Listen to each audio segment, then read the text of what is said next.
بسم اللہ الرحمن الرحیم۔ امیر المومنین امام علی علیہ السلام کا پہلا خطبہ۔ اس خطبے میں خلقت و زمین و آسمان اور پیدائش آدم کا ذکر ہے۔ تمام حمد اس خدا کے لیے سزاوار ہے جس کی مدد تک بولنے والوں کی رسائی نہیں، اور شمار کرنے والے جس کی نعمتیں شمار نہیں کر سکتے، اور کوشش کرنے والے اس کا حق ادا نہیں کر سکتے۔ وہ خدا جس کی کنزات کو ہمتوں کی بلند پروازیاں نہیں پا سکتی، اور فکروں کی گہرائیاں اس کی تہ تک نہیں پہنچ سکتی۔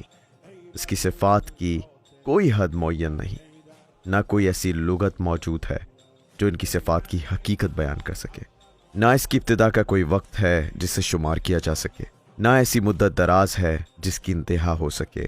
اس نے مخلوقات کو اپنی قدرت و اختیارات سے پیدا کیا، اور ہواؤں کو اپنی رحمت سے پھیلایا، اور زمین کی بے اختیار حرکت کو پتھروں پہاڑوں کی میخیں نصب کر کے ساکن کیا۔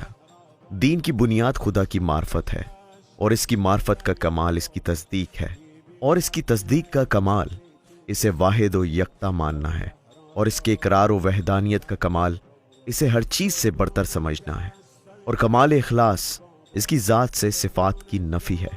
اس لیے ہر صفت شاہد ہے، اور وہ اپنے موصوف کی غیر ہے، اور ہر موصوف شاہد ہے کہ وہ اپنی صفت کا غیر ہے۔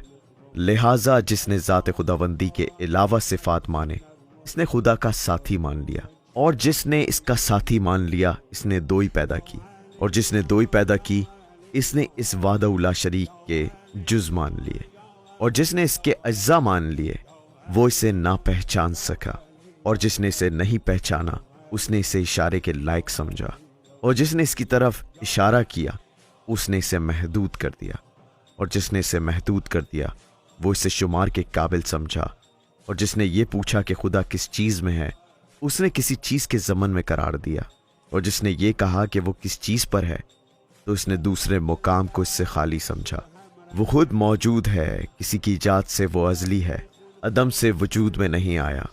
وہ ہر شے کے ساتھ ہے مگر جسمانی حیثیت کی طرح نہیں، وہ ہر شے سے جدا ہے مگر نہ جسمانی جدائی کی طرح۔ وہ ہر چیز کا فاعل ہے مگر حرکات و آلہ کی مدد کے بغیر۔ وہ خلقت سے پہلے اپنی مخلوقات کا نگراں تھا۔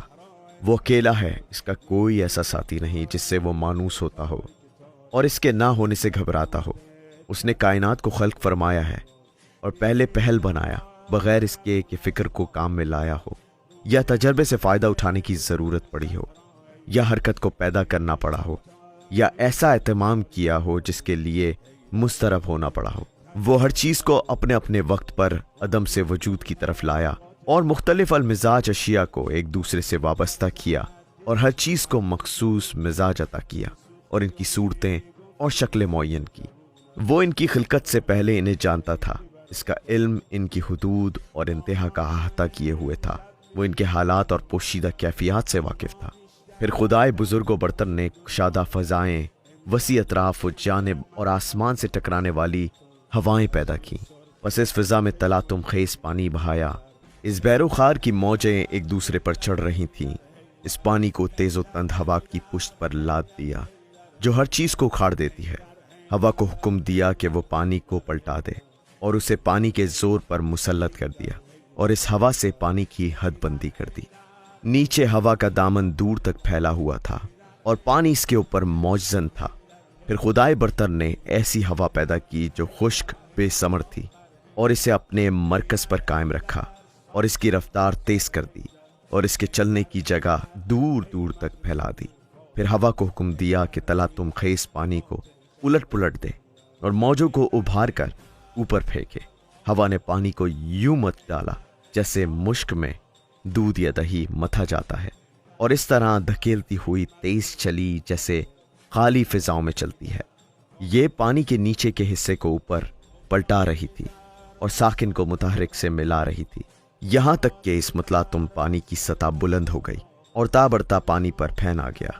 پھر اس پانی کو شگاف زدہ اور وسیع فضا میں بلند کیا، جس سے خدا نے 7 آسمان بنائے۔ نیچے والے آسمان کو ایک جمی اور تھمی ہوئی موج قرار دیا، اور اوپر والے آسمان کو محفوظ چھت اور بلند عمارت کی مانند اس طرح قائم کیا کہ نہ ستونوں کے سہارے کی ضرورت اور نہ میخوں سے